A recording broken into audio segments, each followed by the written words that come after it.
Tonight, I have a special guest joining me all the way from Beijing, China, to discuss the challenges of trade between the U.S. and her home country. She's the host of a primetime English-language television program overseen by the CCP, the Chinese Communist Party.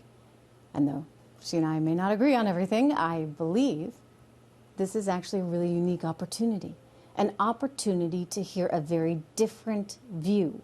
Now, as these trade negotiations stall out, it's helpful to know how the Chinese Communist Party is thinking about trade and about the United States.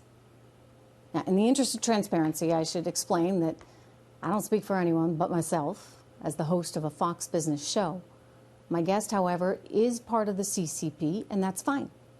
As I said, I welcome different perspectives on this show. With all that in mind, I'm very pleased tonight to welcome Ms. Liu Xin, host of the primetime opinion program, The Point with Liu Xin, to Trish Regan Primetime tonight.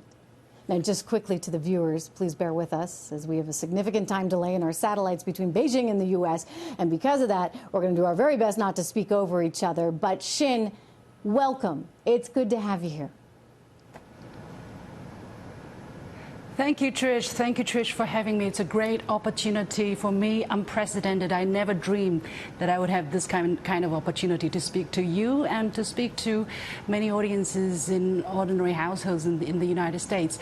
Yeah, it is indeed you said a couple of things unprecedented. which Hang on, I need to correct. I need to correct I'm because I'm going to jump in. I guess our satellites are getting kind of weird. But tell me, forgive me. You are not what? Yeah. Trish, I have to get it straight. I am not a member of the Communist Party of China. This is on the record. So please don't assume that I'm a member, and I don't speak for the Communist Party of China. And I'm here for today. I'm only speaking for myself as Liu Xin, a journalist working for Cgtn. So if anybody wants to quote me or anything, please put my name there at least. Okay, appreciate it. What's your current assessment of where the trade talks actually are right now? Do you believe, give me your current assessment of where we are on these trade talks. Do you believe a deal is possible?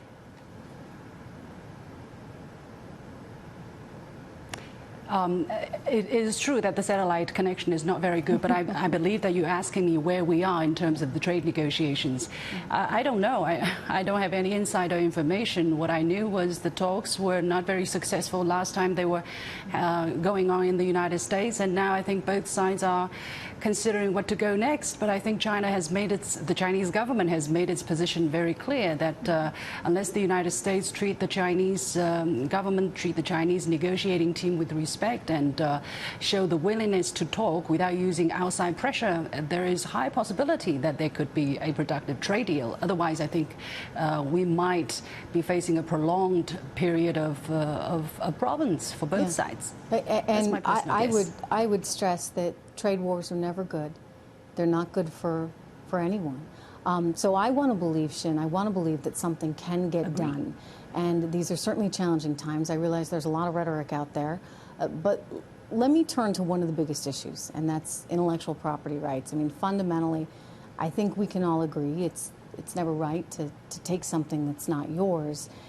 And yet, in going through so many of these cases at the Independent World Trade Organization, the WTO, that China's a member of, as well as the DOJ and FBI cases, you can actually see some of them on the screen right now. There's evidence there that China has stolen enormous amounts of intellectual property, hundreds of billions of dollars worth. Now, that's a lot of money, but truly, I guess we shouldn't really care if it's hundreds of billions of dollars or just 50 cents. How do American businesses operate in China if they're at risk for having their property, their ideas, their hard work stolen? Well, I think, Trish, you have to ask American businesses whether they wanted to come to China, whether they find coming to China and cooperating with Chinese businesses has not been profitable or not, and they will tell you their answers. As far as I understand, many American companies have been established in China, and they're very profitable, and the great majority of them, I believe, plan to continue to invest in China and explore the Chinese market. Well, now, U.S. President Donald Trump's tariff makes it a little bit more difficult, makes the future a little bit uncertain.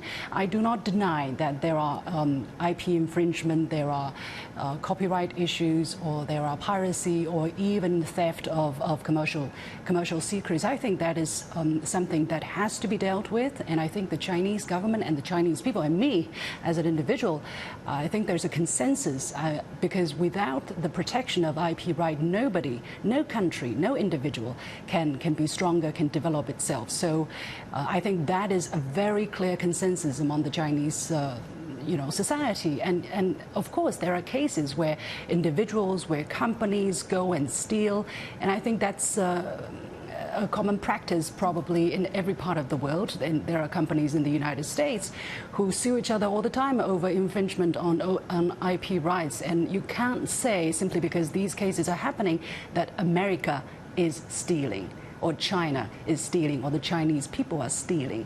And basically that's the reason why I wrote that rebuttal, because I think this kind of blanket statement is really not helpful, really not helpful.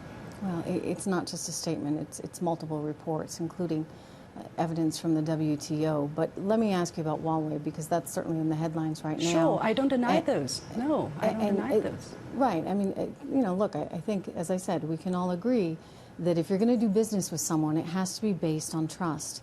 And you don't want anyone stealing your valuable information that you've spent decades working on. Anyway, no. China passed a law in 2017 requiring tech companies to work with the military and the government. So it's not just individual companies, right, that might be getting access to this technology. It's the government itself, which is an interesting nuance.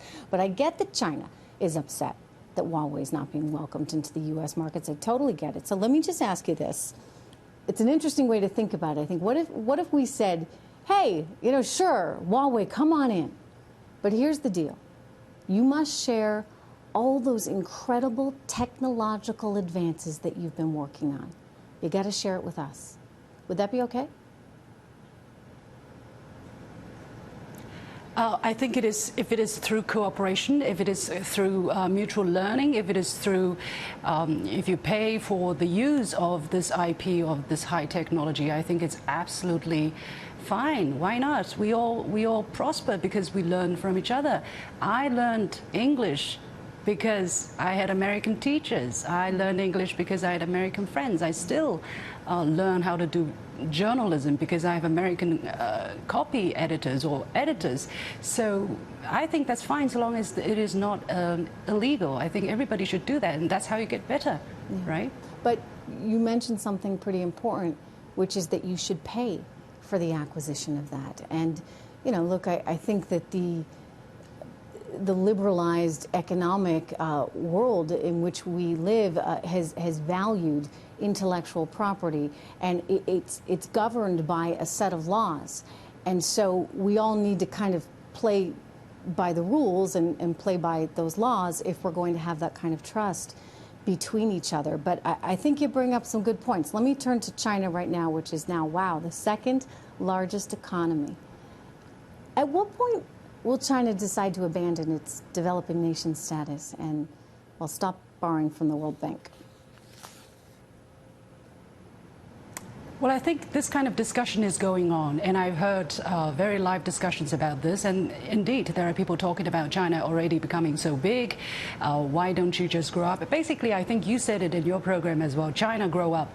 Well, I think we want to grow up. We don't want to be, dwarfed or poor, or underdeveloped all the time.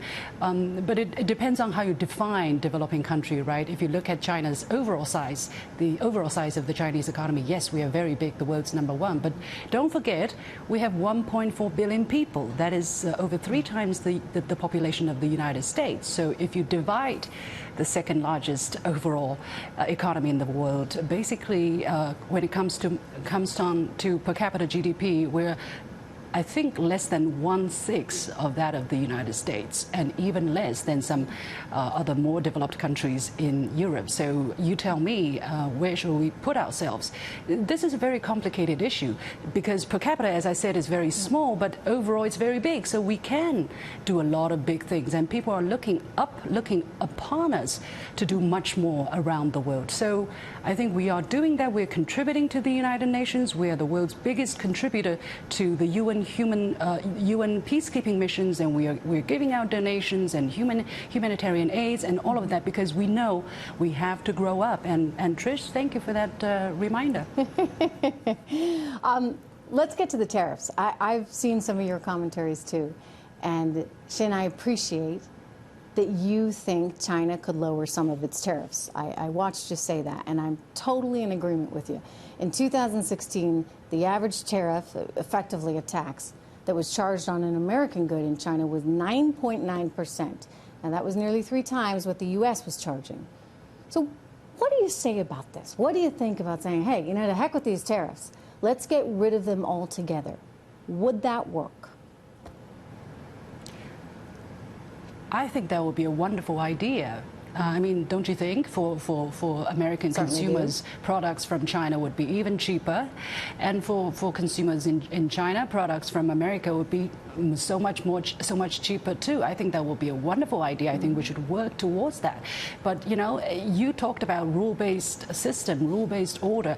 This is the thing. If you want to change the rules, it has to be done in mutual consensus. Basically, when you talk about tariffs, it is not just between China and the United States. I understand if you lower tariff just between China and the United States, the Europeans will come, the Japanese will come, the Venezuelans probably will come and say, hey, we want the same tariff. You can't discriminate, you know, between countries. So it is a very complicated settlement to reach, and I think the last deals, right? agreement that China and the about trade, yes, I'm talking about tariffs.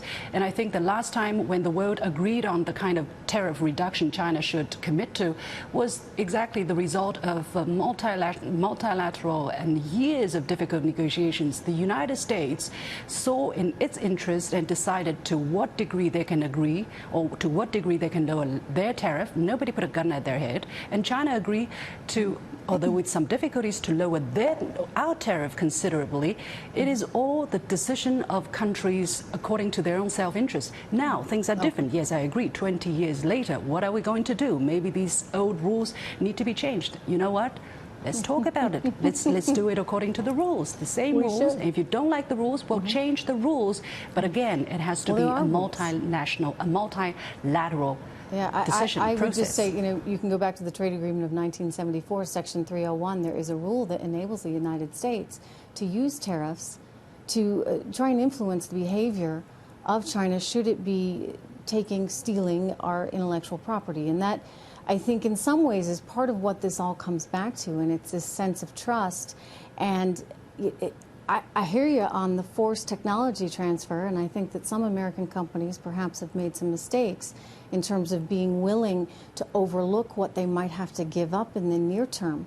But this is an issue, I think, where the country as a whole needs to step in, and we're seeing the United States do that, perhaps in a way that hasn't happened. I mean, it's been in the background. Don't get me wrong. I think previous administrations have identified the challenge, but have really been a little unwilling to take it on. So we're living in these very different times. How do you define state capitalism? You mean how do I define? Sorry, I didn't hear the last. You mean forced technology transfer, or so-called state forced capitalism. technology transfer? No. Well, I guess forced technology transfer may be part of that, but state capitalism. In other words, one of the things that I would technology transfer, and somehow you kind of skid it away. I'm playing you a compliment here. Hang on one second, Xin. I want to say that I think, you know, your system of economics is very interesting because, you know, you have a capitalist system, right? But it's state-run. So talk to us about that. How do you define it? Well, we would like to define a socialism with Chinese characteristics, where market forces are expected to play the dominating or the deciding role in the allocation of resources. Basically, let the market. We want it to be a market economy, but there are some Chinese characteristics. For instance, some state-owned enterprises which are playing an important but increasingly smaller role, maybe in the economy. And everybody thinks that China's economy is state-owned, everything is state-controlled, everything is state. But let me tell you, it is not the true picture. If you look at the statistics, for instance, 80% of Chinese employees were employed by private enterprises. 80% of Chinese exports were done by private companies, were produced by private companies. About 65% of technological innovation were carried out by private enterprises. The largest, some of the largest companies that affect our life, for instance, some internet companies or some 5G technology companies, they are private companies. So we are, yes, a socialist economy with Chinese characteristics, but it's, not everything state-controlled, state-run. It's not like that. We are actually quite mixed and very dynamic and actually very, very open as well. Well, I think you need to probably keep being open. I think that as a free trade person myself, I think that's the direction to pursue. And ultimately, that leads to greater economic prosperity for you and better economic prosperity for us. And so then you get a win-win. But absolutely. This was interesting. I appreciate you being here. Thank you. Thank you. Thank you so much. If you want to have a discussion in the future, we can do that. If you want to come to China, I'd love it. You're welcome, and I'll take you around. Thank you, Trish, for the opportunity. Thank you so much. Okay. Look, I would just say, as I told Shin, no one wants a trade war. But we have to think long and hard about the right next steps.